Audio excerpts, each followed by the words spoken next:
என் குருவுக்கு சமர்ப்பணம். அவர் இல்லாவிடில் தொலைந்திருப்பேன்.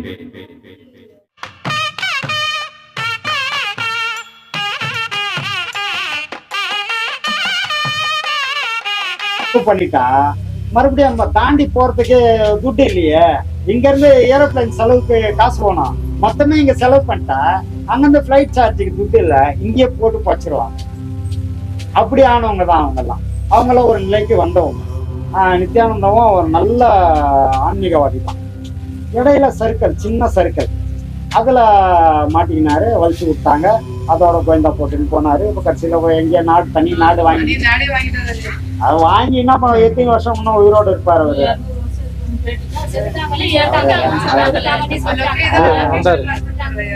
அதுதான்மா, அவரு உயிரோட 200 வருஷம் இருந்தாலும் சரி, இல்லைனாலும் சரி, எவ்வளவு சாப்பிடுவாரு? நம்ம சாப்பிடுற மாதிரி இவ்வளவு தானே. அவர் ஏதாவது டெய்லி 4 மூட்டை சாப்பிடுவாரா? அவ்வளவுதாமா. அப்ப அது எதுக்குமா? அது ஒரு நாடு எதுக்கு? என்ன சாப்பிட போறாரு? ஒரு நாடு வச்சுக்கீங்க இல்லையா? நம்மளும் ஒரு குடி தான் சாப்பிடுறோம், அவனும் ஒரு குடி தான். அவன் நாட்டை வச்சிருந்தா என்ன, நம்ம வச்சில்லாதால நம்ம ஒரு குடி சாப்பிட்டுறோம். வச்சுன்னு இருக்கிறவனும் அதே ஒரு குடியை தானே சாப்பிட்றான். அவன் ஒரு 10 படி சாப்பிட்டான்னா, இப்ப நாடு வச்சுக்கலாம், 10 படி சாப்பிட்டாப்பா, அது பெரிய விஷயம் தான். நம்மளால முடியலையாப்பான்னு நம்ம ஏங்கலாம். எந்த நாடு வச்சிருந்தாலும் சாப்பிட்றது அந்த ஒரு குடி தான். மண்ணாதி மண்ணனா மண்ணுக்குள்ள. அப்புறம் எதுக்கு மத்ததெல்லாம் அவசியம் இல்லாததானே புச்சின்னு சுத்தி கிடைக்கிறாங்க. ஐயா, இப்போ மனம் வந்து இப்போ ஒருத்தர் வந்து கெடுதல் பண்ணணும்னு நினைக்குது, உதாரணத்துக்கு சொல்றேன் ஐயா. ஆனா வந்து ஒருத்தரை அடிக்கணும்னு நினைக்குது, ஆனா அடிக்கல, நிப்பாட்டிடுறோம். ஆனா அது நினைக்கிறது தப்பா இல்ல செயல்படுத்தினாதான் இதுவாகும்? அது நினைப்பே தப்பு தான். இல்ல அது செயல்படுத்தினாதான், இல்ல நினைச்சாலே தப்பு தான். நினைச்சாலே தப்பு தான். அதாவது வாக்கு, மனம், காயம், 3 விஷயங்கள் சொல்றாங்க. வார்த்தையால திட்டுறது அதுவும் பாவம். சும்மா உட்காந்துருவன போய் நான் அனாவசியமா திட்டானா, அவன் நம்ம என்னப்பா பண்ணோம், சும்மா தானே உட்காந்து பாடுவன் திட்டு போயிட்டானா, போனா அவன் மனசளவுல புழுங்கி அந்த வேதனைப்பட்டான்னா அந்த பாவம் என்ன சேரும். அதுக்கான தண்டனை எனக்கு உண்டு. மனம்ன்றது மனசால அடுத்தவங்களை தப்பா நினைக்கிறது. நான் வெளியே சொல்லவே மாட்டேன், மனசாலேயே தப்பாவே நினைக்கிறது. அவன் போறான், அப்படியே போய் அப்படியே செத்து போனோம். பைக்ல போறான், அவன் என்ன ஆக்சிடென்டா அப்படியே போயிடணும். நான் மனசால நினைக்கிறேன்னா அந்த பாவம் எனக்கு. இது மனம், வாக்கு. காயம்ன்றது உடலால ஒரு அறை விட்டான்னு வச்சுக்கோங்க, அது ஒரு பாவம். அப்போ மனம், வாக்கு, காயம்ன்ற 3 விஷயத்தாலேயும் பாவம் நம்மள வந்து சேரும். சாமி, இப்போ ஆடு வெட்டுறாங்க, மாடு வெட்டுறாங்க, அது வந்து தொழில்ன்றாங்க. அதான் சாமி, இப்போ என்னன்னா, இப்ப அந்த ஜெயிலர்லாம் வந்து தூக்கு போடுறாங்க, அவரு தான் வந்து இறக்குறாரு. அது வந்து அவருக்கு பாவம் சேருமா? அவருக்கு எப்படி பாவம் சேரும்? அவருக்கு எப்படி பாவம்? அதான் சாமி, கடமையை செய்யறாரு. அதாவது கர்ம யோகம்னா என்ன, கர்மான்னா என்ன? முதல்ல வேலை தான் கர்மம். உனக்கு அந்த கர்ம யோகம்னே பேர் வச்சாங்க அதுக்கு. நீ உன்னோட கர்மாவை செய்துக்கிட்டே இருக்கணும். அதுல வர பாவ புண்ணியம் நீ எதிர்பார்க்க கூடாது. அது இறைவனுக்கு சமர்ப்பணம்னு போயிட்டே இருக்கும். அப்போ உன்னை பாதிக்காது. நீ எப்ப நான் செய்தேன்னு நினைக்கிறியோ அப்போ உன்னதான் பிடிச்சிக்கணும். அதே மாதிரிதான் அவங்க ஜெயிலரும். அவங்க எல்லாம் என்னன்னா, நம்ம எப்படி இறைவன் கிட்ட அதை விட்டுறணும்னு நினைக்கிறோமோ அது மாதிரி ஜெயிலர்னா சட்டத்துக்கிட்ட அதை விட்டுருவாங்க. சட்டப்படி எனக்கு தூக்கு போட வேண்டியது என் வேலை, ஆர்டர் போட வேண்டியது ஜட்ஜோட வேலை. ஜட்ஜு ஆர்டர் போட்டாரு, நான் தூக்கு போட்டேன். இதுல எங்க பாவம் வந்தது, எங்க புண்ணியம் வந்தது? பாவம் புண்ணியம் அவன் கர்ம வினையை செய்து நிறுத்துறான். அது கர்மா. சரி சாமி, ஆத்மானுக்கு சாமி. செயல்பட்டதுக்கு அப்புறம் தான் நீங்க இங்க வரீங்க. நினைவு இல்லைன்னா நீங்க வர மாட்டீங்கல்ல. இந்த நினைவு வந்தாதான் நீங்க வரீங்க. கடைசியா அது தாங்கிக்கிட்டே வந்து கடைசியா அம்மாவோட தொப்புள் கொடி கட் பண்ணதுக்கு அப்புறம் வெளியில இருந்து முப்பொருள் உள்ள வரும். அகார, உகார, மகாரம். அப்படி உள்ள வரும்போது அப்ப வரது உங்களுக்கு தனியா வர மனம். அது ஏற்கனவே மனம் இருக்கு. அப்போ புதுசா வந்தது வெளியில இருந்து வருது இல்லை, ஏற்கனவே இருக்கிறதோட இது போயிட்டாங்க.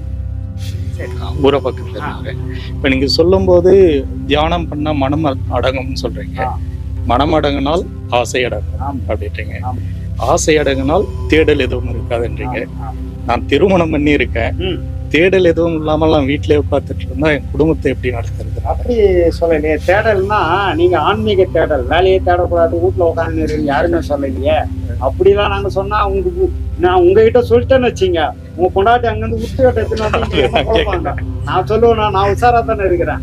அப்படியெல்லாம் நாங்க யாரையும் சொல்றது இல்லை, ஒருத்தரையும் அப்படி சொல்றது இல்ல இல்ல நான் கேட்கிறேன். அப்படி இருந்தா நம்ம அப்படி அப்படி இருக்கவே கூடாது. அது தவறான கேள்வியே தவறு. எப்படின்னா உங்களுக்கு வந்து ஆசை இருக்கக்கூடாதுன்னா எந்த ஆசையும் இருக்கக்கூடாதுன்னு கிடையாது. குடும்பம் நடத்துறதுக்குன்னு ஒரு ஆசை இருக்கு. குடும்பத்துக்கு பிள்ளை குட்டிங்களுக்கு அவங்களுக்கு தேவையானதெல்லாம் இப்போ நீங்கள் சம்பாரிச்சு ஆகணும். அப்போ வேலைக்கு போகணுன்ற ஒரு ஆசை இருக்கணும். வேலையில் சம்பளம் கொஞ்சம் ஒரு 10 ரூபா கூட கொடுத்தா நல்லா இருக்கும். இல்லை இந்த கம்பெனி இல்லைன்னா இன்னொரு கம்பெனியில் 10 ரூபா கூட கொடுத்தா இதை விட்டுட்டு அங்கே போயிடலாம், தப்பு கிடையாது. ஏன்னா 10 ரூபா அங்கே அதிகமாக தரான், வாழ்க்கை நடத்தி ஆகணும், குடும்பம் நடத்தி ஆகணும், அங்கே போயிடலாம், தப்பு கிடையாது.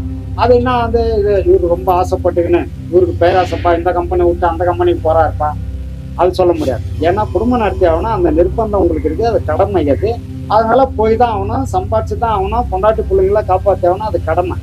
அதனால அது வந்து ஆசைன்றது அது தப்பு கிடையாது. ஆனா கம்பெனி போன உடனே கம்பெனி ஓனரை பொறுத்தளவுக்கு நம்ம ஓனரா இல்லைன்னு நினைச்சா அது தப்பு தானே. அதுதான் தப்புன்னு சொல்றேன். ஓனரை போட்டு தள்ளக்கூடாது. அதாரு உன்னை நம்பி எல்லா பொறுப்பும் கொடுத்தா எப்படா ஏமாறாரு போட்டு தள்ளிட்டு திண்ணே பிடிச்சிக்கலாம் அப்படின்னு நினைச்சா அது தப்பு. அதுதான் வந்து பேராசை, அது இருக்கக்கூடாதுன்னு தான் நம்ம சொல்றோம். இப்ப நான் இந்த பாதையை தேர்ந்தெடுத்ததற்கு காரணம் ஏதோ ஒரு சமயத்துல ஞானம் அடையணும்ன்றதுக்காக. இப்ப ஆசையை எடுத்தால்தான் ஞானம் அடையணும்னும் போது நான் இந்த குடும்பம் அதெல்லாம் செய்யணும்ன்ற அந்த ஆசையை நடத்திக்கிட்டே நான் தியானம் பண்ணிட்டு இருக்கேன், இந்த பாதையில பயணிக்கிறேன்னா என்னால எப்படி ஞானம் அடைய முடியும்? குடும்பத்துல இருந்துதான் ஞானத்தை. அதுக்கு உதாரணம் எங்க ஐயாவையே சொல்லலாம். அவர் ஐயா வந்து ஐசிஎஃப்ல வேலை செய்தாரு, குடும்பத்திலே இருந்தாரு, குடும்பம் நடத்திக்கிட்டே தான் ஞானத்துக்கு வந்தாரு. ஞானத்துக்கு வந்து இன்னைக்கு சமாதி நிலைக்கு வந்துட்டாரு, அவர் இன்னைக்கு சமாதி ஆயிட்டாரு. இதெல்லாம் குடும்பத்துல இருந்தே பண்ணாரு. அப்படிதான் எல்லாரையும் பண்ண சொல்லி இருக்கிறாரு. குடும்பத்தை விட்டுட்டு ஓடுங்கன்னு யாரையும் சொல்லல. இல்ல நமக்கு முன்னாடி இருந்தவங்க எல்லாம் இப்ப பட்டினத்தார், வள்ளலார், இது மாதிரி அவங்கள எல்லாம் வந்து நம்ம பேசவே முடியாது. அவங்க ஞானிகள், அவங்க பிறவி ஞானிகள். நம்மெல்லாம் அப்படி இல்லையே, என்னென்ன செய்யணுமா எல்லாத்தையும் செய்துட்டு தானே கடைசியா இங்க வந்துக்கிறோம். அப்புறம் நம்ம போய் அவங்கள பத்தி பேசலாமா? இப்படி பேசக்கூடாது. அவங்க எல்லாம் வந்து பிறவிலேயே ஞானிகள். ரெண்டாவது உங்களுக்கு தெரியும் பட்டினத்தாருக்கு யாரு குழந்தையா போனாங்க? சிவபெருமான். அப்ப என்ன அர்த்தம்? பிறவி ஞானிகள் அவங்கெல்லாம். ஒவ்வொரு ஞானிகளும் அவங்க ஞானம் வந்ததுன்னா இப்போ ஒண்ணும் இல்ல. ரமணரு 12 வயசுல 13-14 வயசுலயே வந்து அவரு திருச்சுழி அவரோட சொந்த ஊர்.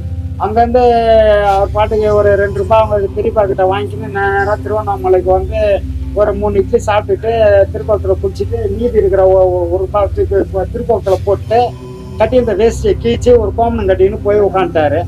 யார் அவரை உட்கார சொன்னாங்க? யார் வந்து அவருக்கு தீட்சை கொடுத்தாங்க? யார் அவருக்கு குரு? எதுவுமே கிடையாது. பிறவி ஞானி அவங்கெல்லாம். பிறக்கும் போதே ஞானத்தோட பிறந்தவங்க.